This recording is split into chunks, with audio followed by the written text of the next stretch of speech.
ప్రియులారా, మన ప్రభు అయిన యేసు క్రీస్తు నామంలో మీకు శుభోదయం. ఆయనను గూర్చి అనుదిన ఆత్మీయ ఆహారం, జూలై 20 ప్రభుదినం. నేటి మన ధ్యాన లేఖనం తీతుకు వ్రాసిన పత్రిక 3వ అధ్యాయం 5వ వచనం. మనము నీతిని అనుసరించి చేసిన క్రియల మూలముగా కాక తన కనికరము చొప్పుననే పునర్జన్మ సంబంధమైన స్నానము ద్వారాను పరిశుద్ధాత్మ మనకు నూతన స్వభావము కలుగుచేయుట ద్వారాను మనలను రక్షించెను. వ్యాఖ్యానాంశం: రక్షణ గొప్ప భాగ్యం. వ్యాఖ్యాన అంశం: రక్షణ గొప్ప భాగ్యం. వ్యాఖ్యానం: మనలను రక్షించును అని దీనిలో లేదు, మనలను రక్షించెను. దేవుడు తీతును రక్షించెను. రక్షకుడైన క్రీస్తు పౌలును రక్షించెను. నిన్ను రక్షించనా లేదా? నిన్ను రక్షించెను అంటే రక్షింపబడితని అని ఎందుకు సాక్ష్యమేవో?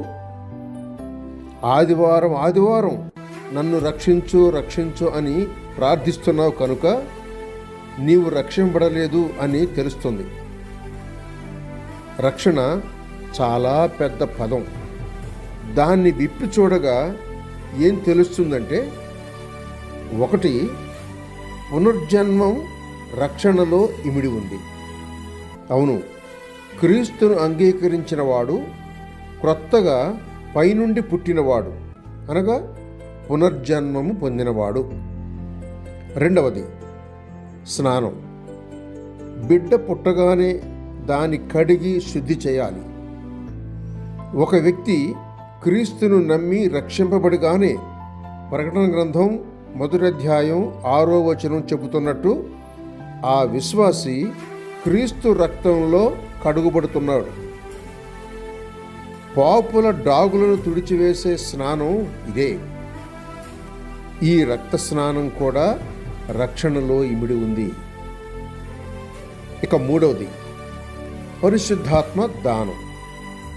క్రీస్తును అంగీకరించిన వానికి గలతీయులకు రాసిన పత్రిక 2వ అధ్యాయం ప్రకారం సువార్తను విని రక్షకుని యందు విశ్వాసముంచినందున వెంటనే పరిశుద్ధాత్మ దానముగా ఇవ్వబడుతూ ఉన్నాడు. పరిశుద్ధాత్మను కలిగి ఉండుట రక్షణలో ఇమిడి ఉన్న మరొక గొప్ప భాగ్యం. ఇట్టి గొప్ప రక్షణ పొందితిరా లేదా? రక్షింపబడితిరా లేదా? సహోదరుడు సైలస్ ఫాక్స్. శుభములతో వందనాలు.